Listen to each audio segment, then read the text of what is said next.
Добрый день, коллеги. Приветствую холодную Уфу из теплого Владивостока. Сегодня у нас плюс 3 градуса, но, правда, серенько, солнца нет. Ну, я в своей краткой презентации расскажу небольшую историю о том, как в нашем очень интересном регионе на Дальнем Востоке, а именно на острове Итуруп, это часть Сахалинской области, нами был обнаружен новый для науки вид Оогамохламис, который мы назвали Оогамохламис куриленсис. Эта работа проводилась нами в рамках исследования при финансировании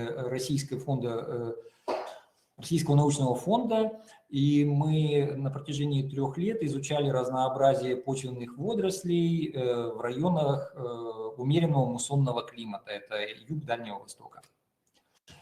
Микроскопические водоросли отличаются большим разнообразием, и в настоящее время их точное определение достаточно затруднено, потому что у них таких очень часто четких морфологических признаков, отличающих один вид от другого, нет. И также присутствуют так называемые криптические виды, то есть это виды-двойники, которые похожи один на другой, но на самом деле они являются разными.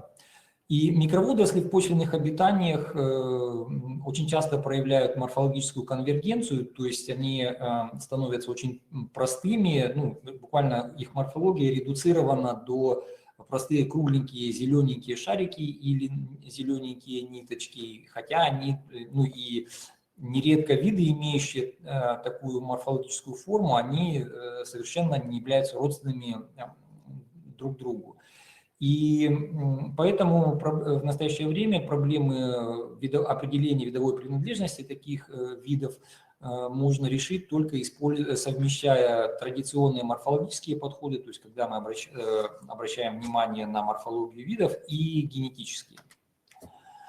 Как я уже сказал, в 2022 году, в июле месяце у нас была большая экспедиция, когда мы на поезде проехали вот так до Савгавани, потом на пароме пересекли Татарский пролив, поработали на Сахалине, потом на пароходе отправились сюда, на остров Итуруп, и здесь также в течение недели мы проводили сбор проб почвенных водорослей.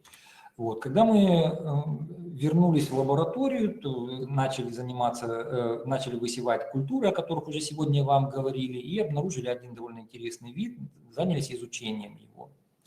И вот задача нашего исследования была, используя комплекс методов, определить видовую принадлежность этого вида. То есть нам нужно было характеризовать его морфологию, оценить его родственные связи, используя генетические методы, и, в конце концов, определить, что за вид мы имеем в своей коллекции. Вот здесь вот на картиночке он показан.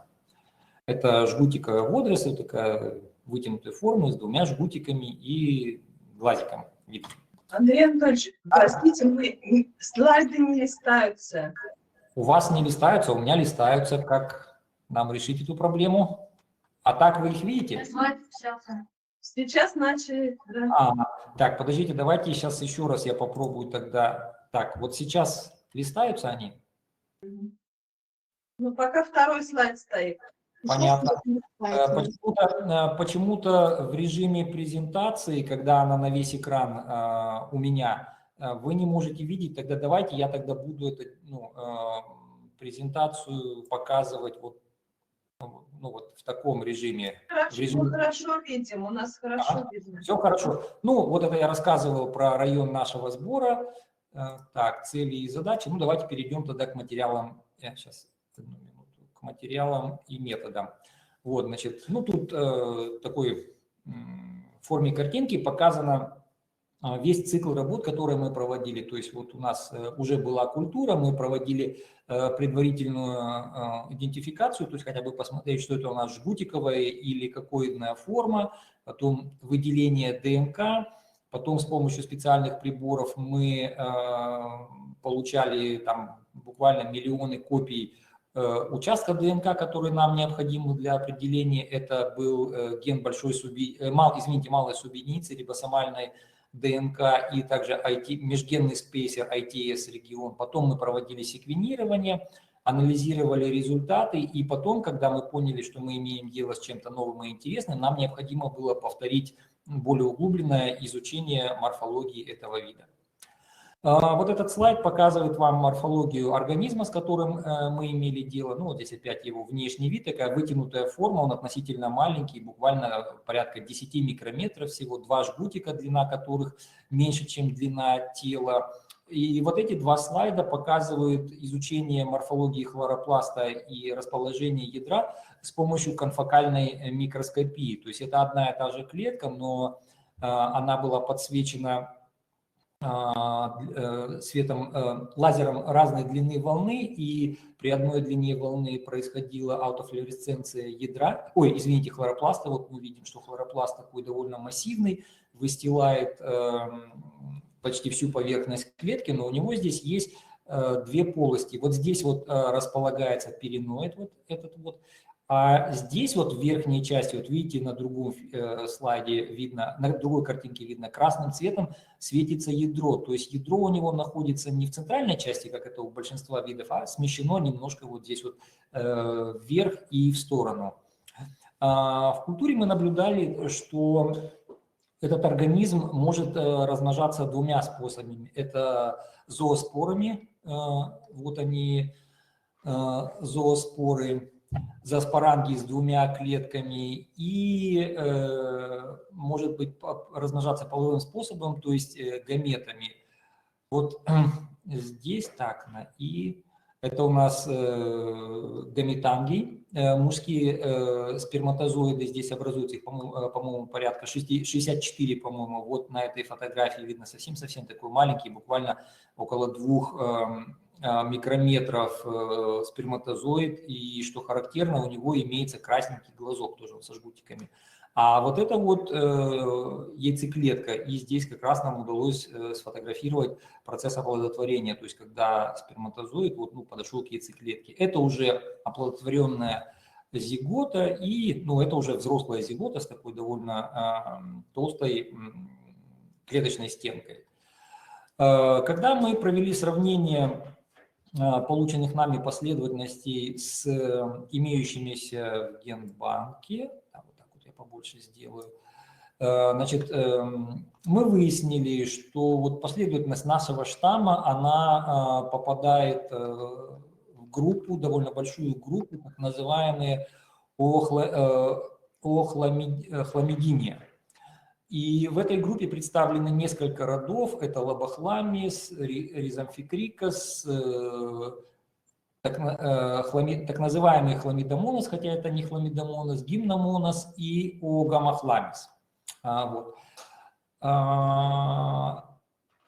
Этот вот раньше, есть такой род огамохламис, но и когда он был описан, он был такая хорошая группа, хорошо отличалась от других, но на тот момент она состояла всего лишь из 3 видов, но в дальнейшем, вот на протяжении последних 20 лет, когда описывались новые виды и даже роды, и получилось, что эта группа, она распалась на отдельные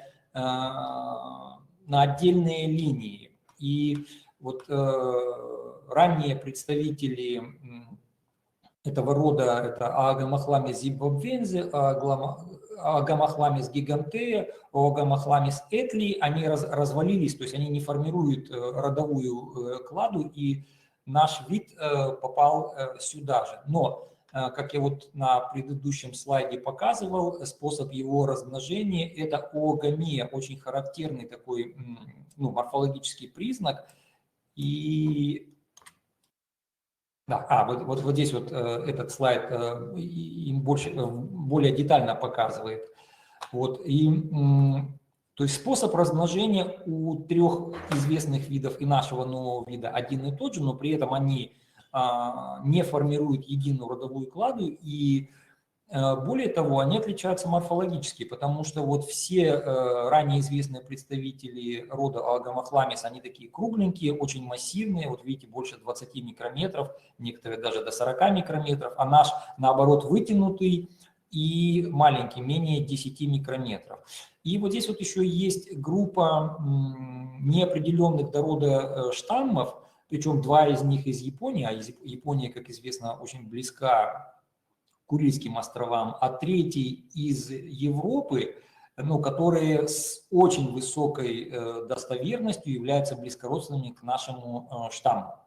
Для того, чтобы проанализировать взаимоотношения между этими видами, ну, более детально, мы использовали более вариабельный маркер, это межгенный спейсер ITS-2, и выяснили, что вот наш штамм и штаммы, о которых я говорил, это из Европы, потому что только для них были известны последовательности, они очень сильно напоминают наш, ну, то есть мы абсолютно уверены, что они близкородственны нашему виду, но они так и остались неописанными до вида.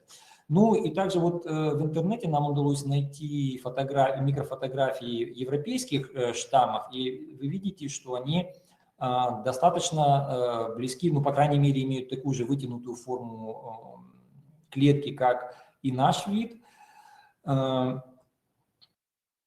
Но, к сожалению, вот для японских штаммов фотографии неизвестны. Мы не знаем, как они выглядят. И, кстати, и для европейских, и для японских штаммов неизвестен способ размножения, что очень часто случается. Итак, перед нами стал вопрос, вот, является ли наш вид членом рода Oogamys, или же и новый вид, или же это новый род, поскольку, ну, вот он сильно отличается от агамохламисов. У нас тут горячие дискуссии были в нашей научной группе, но все-таки мы решили, что он является членом группы вот Агахламидия, что поскольку половой процесс у него сближает его с другими представителями рода Oogamохламис, и способ полового размножения является очень консервативным признаком, поэтому мы решили, что, ну, описали его как новый вид рода Oogamохламис, и, ну, всякий научный результат должен быть опубликован. Вот эта статья была опубликована, прошла рецензирование и вышла в неплохом международном журнале. Но должен отметить, что исследования проводились при финансовой поддержке гранта Российского научного фонда. И большое спасибо за ваше внимание.